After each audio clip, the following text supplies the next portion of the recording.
kuondoa roho za nini? Roho za mapooza, ambapo kichwa tulichokuwa nacho ilikuwa ni kunua roho za kuzaa mapooza. Na somo msingi wa Biblia, andiko tulikuwa tunatembea nalo lilikuwa ni Wafalme wa Pili sura ya 2 mstari wa 19, ambao unasema, watu wa mji wakamwambia Elisha, angalia, twakusihi, mahali pa mji huu ni pazuri kama bwana wangu onavyo, lakini maji yake hayafai na nchi huzaa mapooza.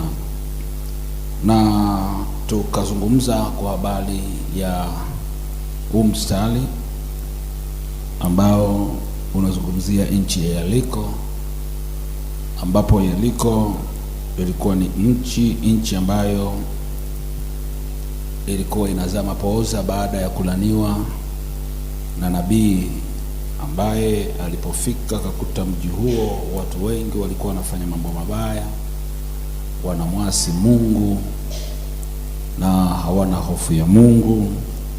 Kwa sababu ya mambo yaliyokuwa yanaendelea katika ule mji, hasira ya Bwana iliwaka juu yake, akaamua kuulani mji wa Yeriko.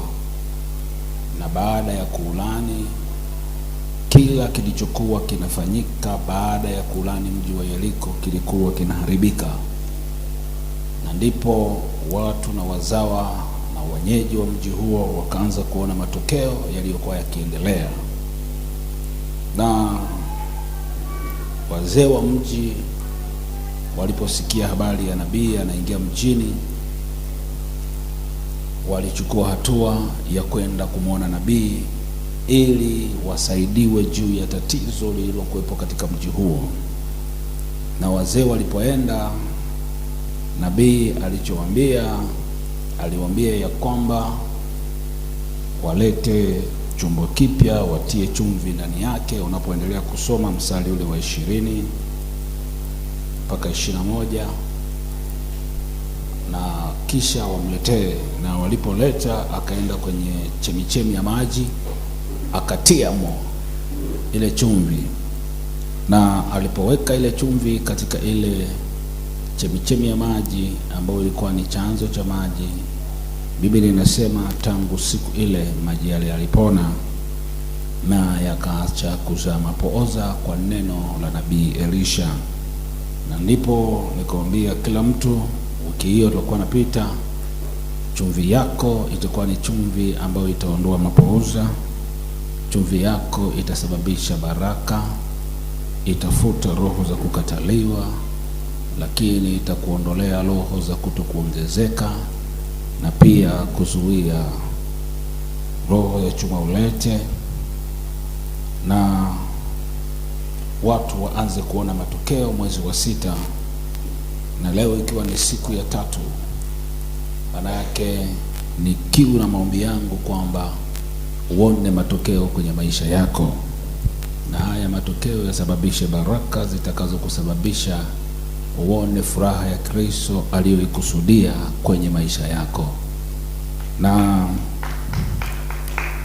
sasa wakati tunazungumza hivi, sababu zinazoweza zikapelekea, pamoja na kwamba neno la kinabii limetamkwa kwako, neno la kinabii na unabii umetoka kwa ajili yako, kwamba mwezi wa 6 ni mwezi wa baraka, mwezi wa 6 ni mwezi wa maongezeko, mwezi wa 6 ni mwezi wa neema, mwezi wa 6 kwako hautakuwa mwezi wa kuzaa mapooza, vitu havitaharibika.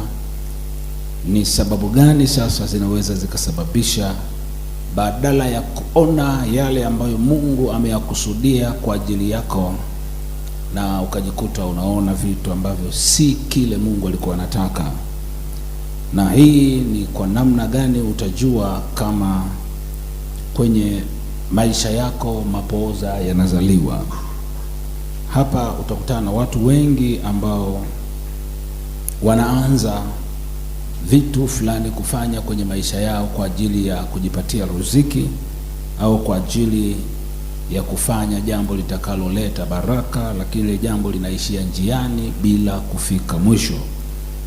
Mtu anaanza uchumba, lakini ule uchumba unaishia njiani, na matokeo yake badala ya ule uchumba kuwa baraka kwake, anaishia kwenye uzinzi tu, na mwisho wa siku uchumba unaharibika.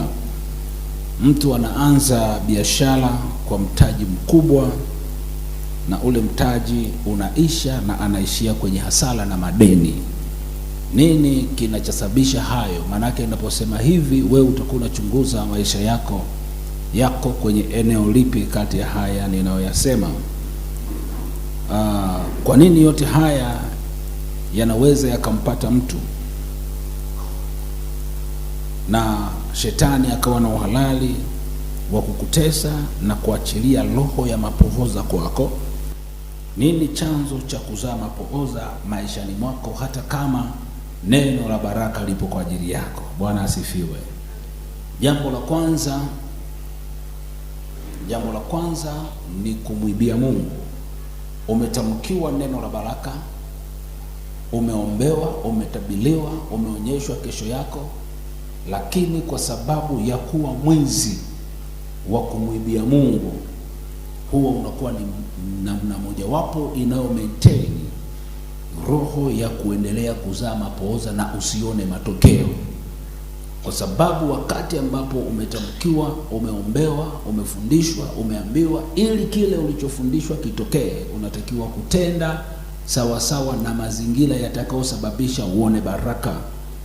Sasa kitu cha kwanza, mapooza hayatakoma kwako au hutapata majibu kama utaendelea kumwibia nani? Kumwibia Mungu. Na shetani anajua sheria ya kupanda na kuvuna na kuondoa mapooza, na kwa sababu anajua, na ndio maana unaweza ukasikia neno kama lina kwako, lakini baada ya siku chache lile neno unashangaa unalichukulia kawaida, na ukilichukulia kawaida hauoni matokeo uliyokuwa umeyakusudia. Na unapoacha kufanya na kukaa katika mazingira ambayo yataruhusu muujiza kwako, shetani anapata nafasi ya kukupandia roho ya kumwibia Mungu, ili unapomwibia Mungu anakupa nafasi ya kumwingia.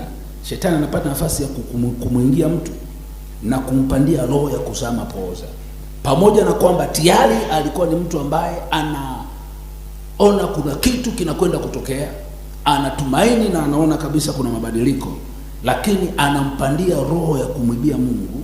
Na akishapandiwa hiyo roho ya kumwibia Mungu, ile roho ya kumwibia Mungu inasababisha shetani apate nafasi ya kumwingia mtu ambaye huyu mtu tayari alikuwa kwenye mazingira ya kubadilishiwa maisha, mazingira ya kupokea muujiza, mazingira ya mema kutokea kwake, lakini kabla hayajatokea, akiwa kwenye mazingira ambayo alitarajia kuona matokeo mazuri, alitarajia kuona hitaji lake akilipokea, lakini kwa sababu ya kutokuwa mwaminifu na kuwa mwizi kwa Mungu, shetani anapata sababu na nafasi ya kumwingia mtu huyo na kumpandia tena roho ya mapooza, na huyo mtu anabaki pale pale.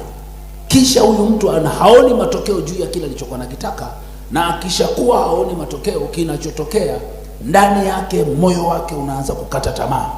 Na hivyo ninatamani Mungu akusaidie usimwibie Mungu na kusiwe na roho ya shetani kukupandia mapooza katika jina la Yesu.